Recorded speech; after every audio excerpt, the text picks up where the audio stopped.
set of minutes to approve.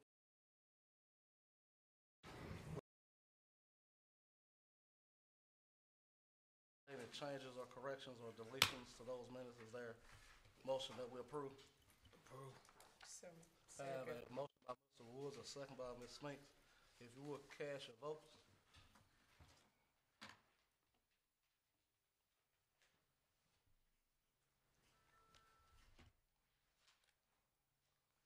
Is the system there? Working. Okay. I can say just aye. All right, all in favor, signify by saying aye. Aye. Any opposed? All right, motion carried. So, under my report, I'll say that if you get a chance to go, if you follow us on social media, like our new Facebook page, the previous page that we had, I guess there, what, a couple months ago was hacked. This has been about 2 or 3 months ago. The page was hacked, and we worked with Facebook and everybody trying to get it fixed. So we just had to create a new one. So if you will go and follow that page, all the other pages are still up and running. So if you will follow our new city page, I think it's Bolivar Tennessee Municipal Government. And also share that so we can build our followers back up on the new page. City offices will be closed January 16th in observance of MLK Day. A couple of announcements. This Saturday, the 14th, MLK Parade will start at 2 o'clock. So invite everybody to come out and attend that. If anybody would like to be a part of that or want more information, you can reach out to Mr. Woods at 731-60. Wanda Robinson and the 14th at also on it's 1 o'clock at the UT Ag building. The old fairgrounds building will be an MLK Day celebration. Dr. Keith Norman will be the keynote speaker at that. So if you're available, if you would like to attend that, that'll be January the 16th. And then city offices, of course, like I said, will be closed on the 16th. The city election will be coming up in May 16th, and early voting will be April 26th through May 11th. Petitions can be picked up now and turned in by February the 16th, noon. Those positions that are open are District A, Position 1 and 2, and District B, Position 1 and 3. So I think everybody up here has picked up their petition, but if there's anybody else that want to pick up a petition, you have until February 16th to turn that in at noon, and February the 23rd for withdrawal. That's all that I have on my report. We'll move on with the electric report. We have been moving forward on the fiber, have an update on that. City of Bolivar is 100% complete with 320 customers connected as of the 27th. So 147 are waiting on connections. All main line is hung in the Hornsby area, and 192 customers have signed up for service in Hornsby. Main line crews are also working in tune and still waiting for the state to sign and start on the grant. And then, of course, they will be closed on MLK Day, and that completes the VEA report. And I still just commend them on the job they're doing with getting fiber broadband to all of Hardeman County. Next, we have utilities, Mr. Cliff Henson. Mr. Mayor, Council, good evening. Good evening. Utility Board met January the 4th, last Wednesday, and we had a few items to discuss. The first one was to approve a listing for Gov Deals on a surplus truck that we replaced. It's a 2010 Ford F-250. A lot of miles, so we need to get rid of it. It's not anything we can pass down to the other departments. It's pretty well gone. The next item, number 3 well that we've had down at the water treatment plant for about 4 or 5 months has finally been reinstalled, running great. Everything's back up and going. That's one of our higher pumping wells. Wish we'd have had it during the Christmas holidays, but we didn't. We got through it. And that's one thing I want to do is commend my guys for coming in on their Christmas holidays to keep the water pumping. We worked around the clock for about 3 days to keep our tanks full, so I'm very, very proud They didn't complain, didn't have any negative comments from them at all. So, and good news is gas prices have fell for January. We're back down to almost to our minimum. That's a very big deal for this time of year. I didn't think that would happen, but due to the mayor and the great utility board we got, they fixed it so we could take some of our hedging, bring the prices down for our customers. So that's going to help them a whole lot through that cold spell we had. So that concludes my report. Thank you, Mr. Cliff. Next, I have Fire Chief Price. Good evening, everybody. Good evening. Good to see you guys. Welcome back. Election coming. My report, we had a total of 27 fire calls, had 20 in the city, had 7 in the county. Fire service injury, we had 2, and that was due to, some of you guys may know, we wrecked engine 4, but neither one of my guy that wrecked driving, he didn't miss no time from work. The other guy, volunteer, he hurt a little bit, but he back at work also. Both guys were wearing a seatbelt, and that's a blessing right there. Anyway, training hour, had 176 training hours. Smoke alarm install was 7. Fire code inspection was 16. That's my report. Thank you, Chief. Ex-Police Chief Jones.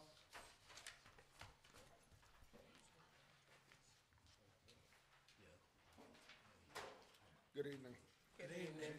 My report is as follows. Calls of service is 475, 64 citations, 20 accidents. Of those accidents, 2 were injury, 18 property damage, 37 arrests total, 3 juveniles, 34 adults, and we had 2 DUI saturations in Christmas parade.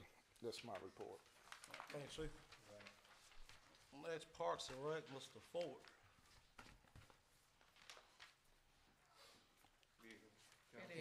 Mayor, Recreation and Parks reports on the following. The new adult exercise equipment is being installed out at Sand Beach Lake. We got a week or so behind due to a lot of the rain. We were trying to have it installed by now. Line dance class, exercise class that's normally on Tuesdays and Thursdays. It'll start back up next Tuesday, not tomorrow, for the new year. The adult volleyball league, it ended on Thursday night, Thursday evening, and it was a great league this year.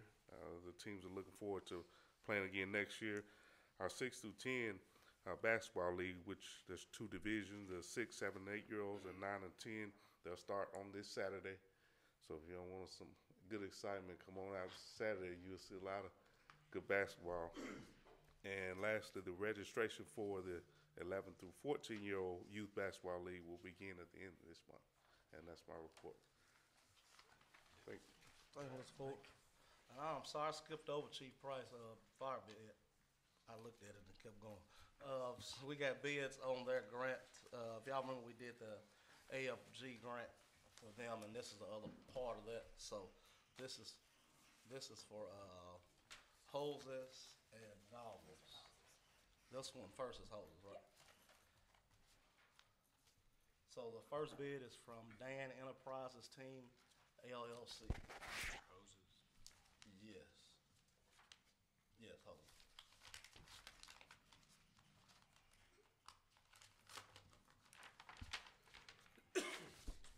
Maybe this will be a little easier to find than the last.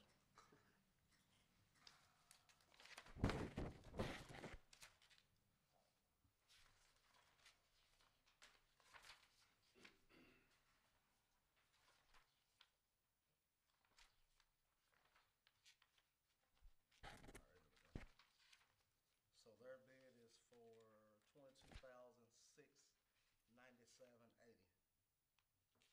$22,697.80, and that's Dan Enterprises team.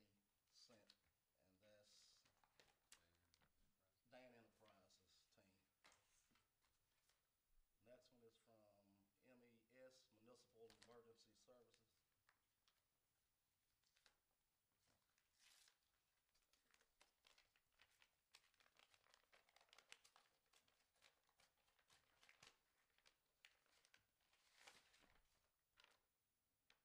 This one is $14,484, and that's Municipal Emergency Service. Next is Emergency Vehicle Specialist.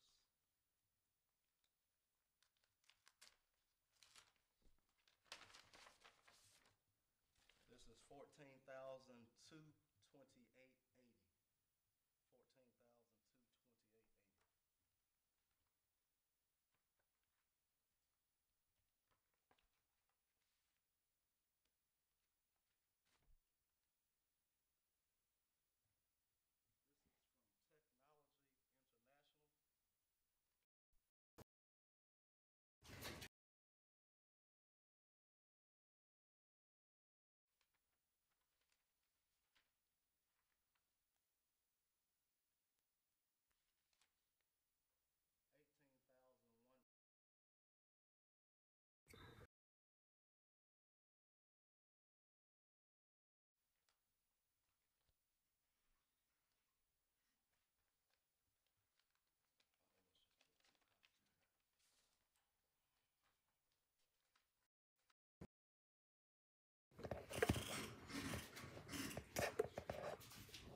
Okay, this is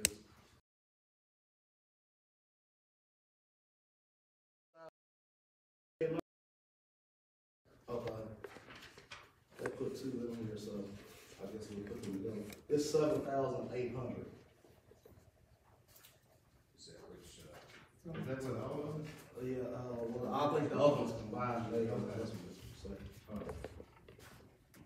I'm at the motion to do it. Hold on, I'm still going. What? Ain't never had this many bids. Yeah, right. Yeah, that's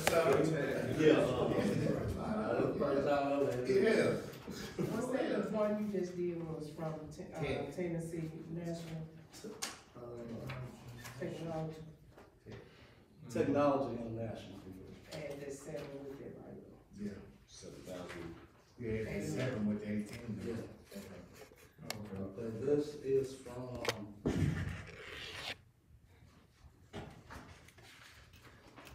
okay, Dana Safety Supply.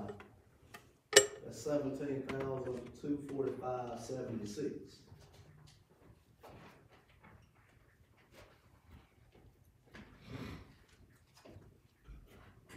Chief Price, is all of them good equipment, and some of this stuff, you know, you get some stuff generic, it might not work, we want you to be out there in the whole bus, you Yeah, know. that's why when we get finished, we're gonna take Yeah, it, they'll go go back back over, over. go back over it, and read it, see what they talk, what they Now we got. got one from Tennessee Fire Equipment and Safety Supply, 13,572.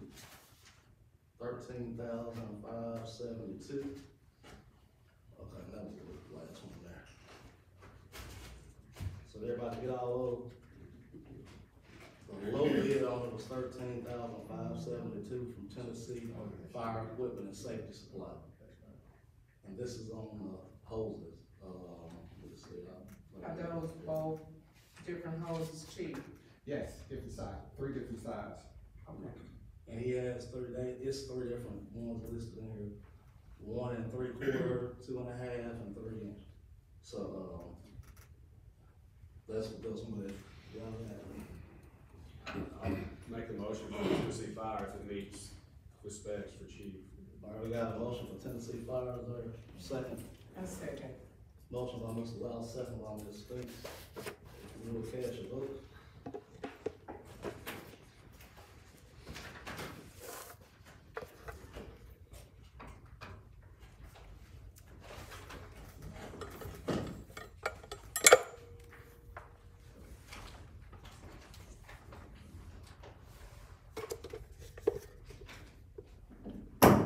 Motion carries. So we'll give all these to the chief and he'll go through and make sure they all meet the specs and all that stuff, so. I ain't not had this many. There you go. Next, streets and sanitation, Mr. Val. Did you leave it out? Yeah, they were all in that one, they all put them out there. Alright, we'll pick up bulk item stuff this month. State come down and talk with the county today on the landfill. They're well pleased with what's going on out there, and one of the things that the state said that need to be done now is the road put in there so trucks can get it done. And they're needing about 2 weeks of dry weather to get it done in, and they're shooting for maybe February 15th or sooner to get it done. The county's gonna put the road in. They've got trucks. County's not gonna haul the gravel in. Contracted it out to somebody to haul the gravel in, but they will start hauling gravel in Wednesday morning. It's supposed to rain. It's supposed to rain like this. Hope not. They say state well satisfied with what's going on out there, everything, they said everything's good, looks good, they just said they got the road out there, we can start nothing. So, I'm hoping we can start nothing soon. That's probably. How long has we been going to Mississippi? 2 years? August 2020. 2.5 years. Okay. And y'all see how all it costs us a fortune, so. And it's supposed to be 2-3 weeks at the max deal. A month, yeah. Thank you, Mr. Brown. That zoning compliance, Mr. Watkins. Good evening. You should have a copy of our report, December building consultations, 10, permits written 0, building inspections 5, plumbing inspections 2, mechanical inspections 2, and 25 courtesy notices issued as well. And, we are trying to get geared back up for our, automobile, and I'm gonna use the word slum, but that's not the right word, but those, hearings get started back pretty quick, so just kinda let y'all know where we are. Let me ask you a question. Sure. That house on Bearden Road that you have talked about several times, what is this gentleman gonna do with that house? The new one? Yes. Right, he's supposed to be finishing it, but I'm kinda like you, I get the same story you get when I call him. We're gonna be out there next week, but, you know. The problem I'm having, I think, with this is because of all of the paper, the material from the building, all of that stuff have been left on the ground. Right. And something really needs to be done with that. And it's not uncommon for them to leave it, but it is uncommon for them to leave it this long. Right, You know, right. as they're building, they usually leave it and clean up at the end, Right, but, and there's a lot of lumber that's already been used, yeah, but it's just that, and it just looks a mess. yeah. And again, about all we can do is tell him when we get it cleaned up, you know, if we won't go further with it, we can do. And nothing we can do on the lighting, like every place asked you about. Lighting on private property really doesn't fall under our jurisdiction. I did check, we do have our street lights there, you know, inside of 64, they're there. And the reference Mr. Golden's making is to, the Elmore Mahara restaurant out there, that parking lot. They got lights, but they're not working, so we're trying to get, fixes lights, so. That all I can do is send him a letter or call him, encourage him to fix them, but I don't think we can force him to fix them, so. Can't call them. Yeah. Might well send him a letter, you're right. Okay. Mr. Clark, one more thing. Yes. Is there any way that, since it's been so long, that they make this, you know, the ones doing the construction can maybe put a dumpster and pick all of that stuff up and throw it in the dumpster? I'm not talking about the material that he's gonna use. Right, you're talking about what's, Yes. yeah, yes, the scrap. Yes, Scrap. yes. And typically, that's what most contractors do. And I have some contractors that don't, I'll just say it that way, I won't single anybody out, but I have some that don't. And they run to the end and pick it up. You know, we can suggest it, try to get them to do it. I don't know that we have an ordinance that says that they have to do that while they're building. So, And that's the problem, it's just been the right, length of time, that's what Right. they complain about, because it's been there so long. right. Yeah. Right. And again, I see him occasionally, because he's got about 5 jobs going in Hardin County right now, including that one. And, but I don't see him real often. Right. But he must be working somewhere else too, because all 5 of them are kind of sitting in different stages, so. Okay. Sometimes we work till we get a draw, and then we work somewhere else so we get another draw, you know? So, sorry, but That's okay. I'll do what I can. Thank you. All right. Anything else? Thank you, Mr. Walker. I'm sorry, you had, thank you, Mr. Walker. Next, EMS, okay, Kevin, hey, I didn't know you got that. Council, Mr. Mayor. Happy New Year. So I've got the EMS report for December. Also has some yearly totals if you guys would like to hear them when I complete December. For December, we had 280 total responses. 115 of those were emergent, 165 were non-emergent. We transported 231 patients. From Bolivar General, 53 of those patients went to the Jackson Hospital and 2 went to Memphis. We made 228 scenes inside the city limits of Bolivar, 4 scenes in the county, in Hardin County. 16 events where we had other med center ambulances from other counties, Madison, Chester, McNairy, et cetera, to come in and provide some assistance. So, you know, we've been here a year now. I'm very thankful for that, for you guys. I wanted to share some numbers with you for the 2022 year. So we have completed 3,046 responses. That equated to 2,512 transports. In the scenes for inside Bolivar, 2,531. We've made 90 scenes in the county during that time. From Bolivar General, I've transported 638 patients to Jackson, 61 patients to the Memphis area hospitals. Currently, our staffing right now, I mean, we're doing a lot better, obviously, than we were when we first started in January of 22. We're currently on the EMT side about 85% staffed, 57% staff on the medic side, so that changes every month, you know, but it's gradually getting better. Now, when I say that, that doesn't mean anything's going uncovered. I'm talking about full-time staff. So we're able to backfill those positions with management, overtime from other areas, and maybe even overtime from this area, you know, from Bolivar employees that want to work extra shifts, things like that. So we've always been 100% covered since the day we went live in January. One other metric I wanted to share with you that so during COVID and all of this, what we've seen at ERs is extended wait times sometimes. There's actually been times in some of the, not the market we operate in, but maybe in Memphis or somewhere like that, where we're seeing offload times measured in hours. We're delivering patients to the emergency departments and we're waiting hours. The reason that's important is because we need to turn these units around to have them available back in their service area for emergencies. And I will share with you that Bolivar General Hospital currently is sitting at a 22-minute turnaround time on average for the year, which is exemplary. I mean, it's absolutely at the very, you know, top 5 of the hospitals that we transport to. So that's a really good thing, and we really appreciate that. So the other metric I'd like to share with you is what we call CPR with ROSC. That's where we're doing CPR in the field outside of the hospital, and you have a return of pulse. So outside of the hospital, nationwide average is 25%, and in 2022, we're at 32% in the city of Bolivar. So I wanted to share that metric with you as well. And that concludes my report. Can I answer any questions? When you spoke on COVID, did that give y'all enough time to re-clean the ambulance back out before you go transport another patient or whoever you pick up?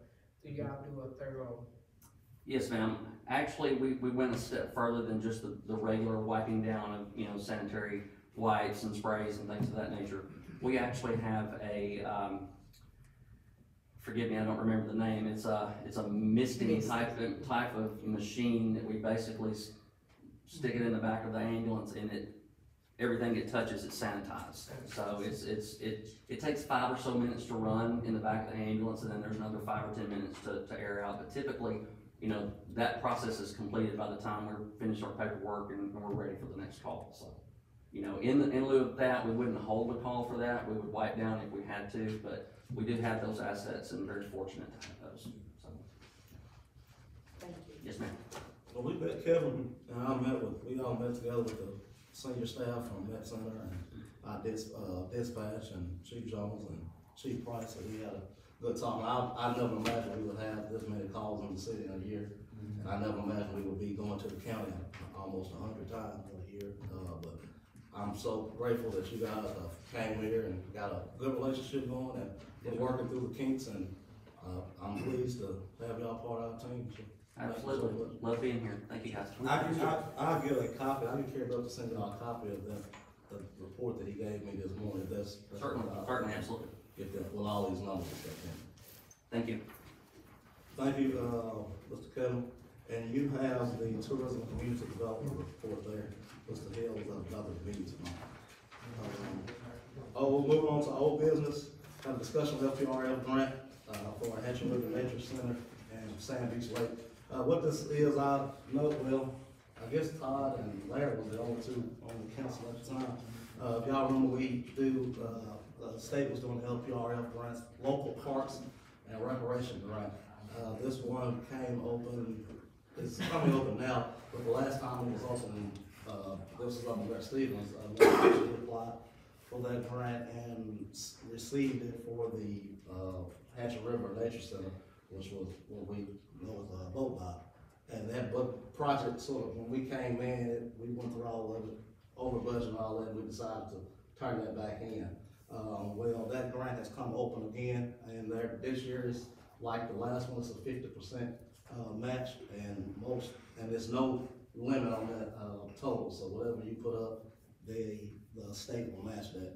So what talking to the our engineers, A2H and Southwest Development, what I'm asking you guys to do is consider applying for this grant and using the funds left over from the Hatcher River Nature Center Park, which was it's like $216,000 and I think $300 and some dollars, but right at $216,000 of that to apply that on what we have left at Sand Beach Lake to do the pavilion, the amphitheater, boat dock, and move on and finish that second phase out there and complete that project.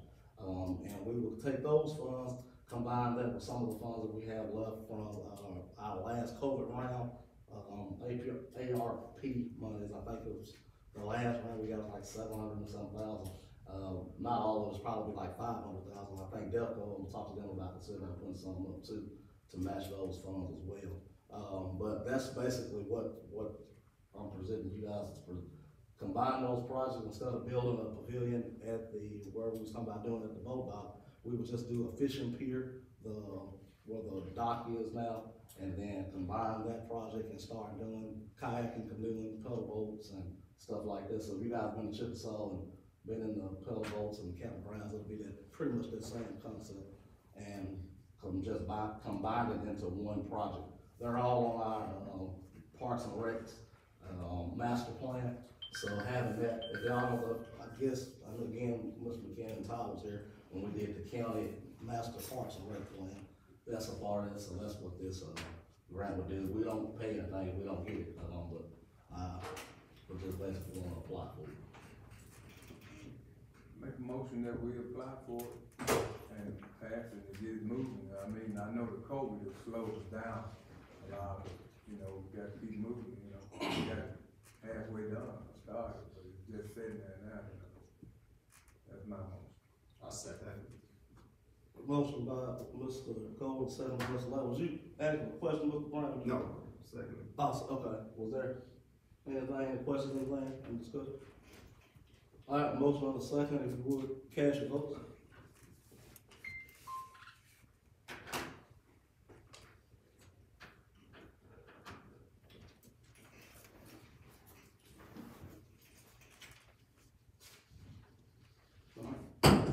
Motion carried. We'll give it Southwest and A2H and submit that, and I'll let y'all guys know the status of it.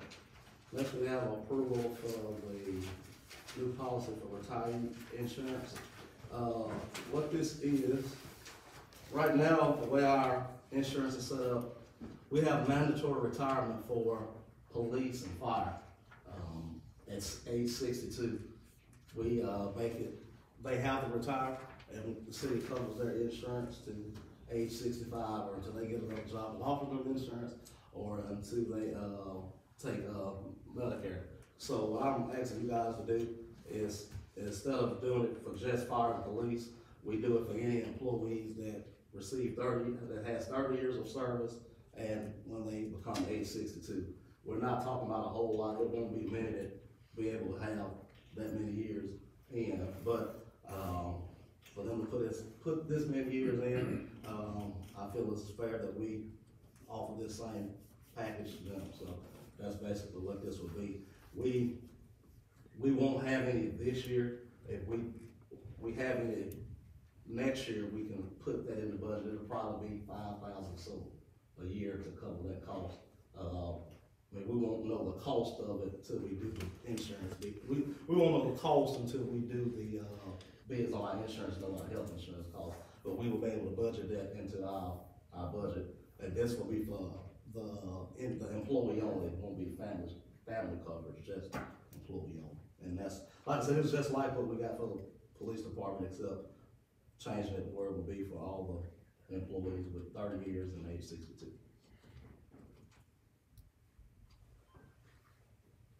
Any questions? Oh, was you gonna ask me something? Yeah, do you know how many is close to being I know retired? close is two, that's close.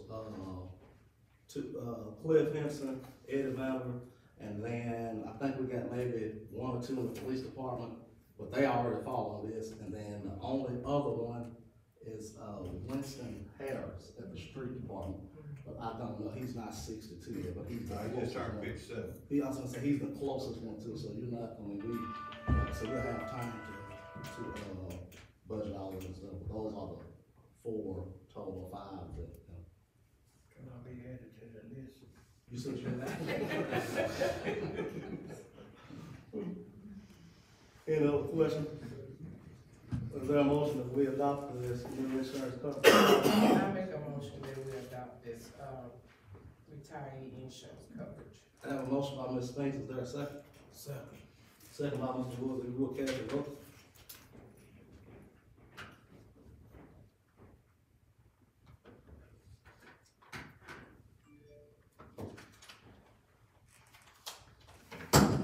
Motion carried, anybody else need to vote? All right, is there a motion to adjourn? No move. Motion by Mr. Kennedy, second. Second by Mr. Woods.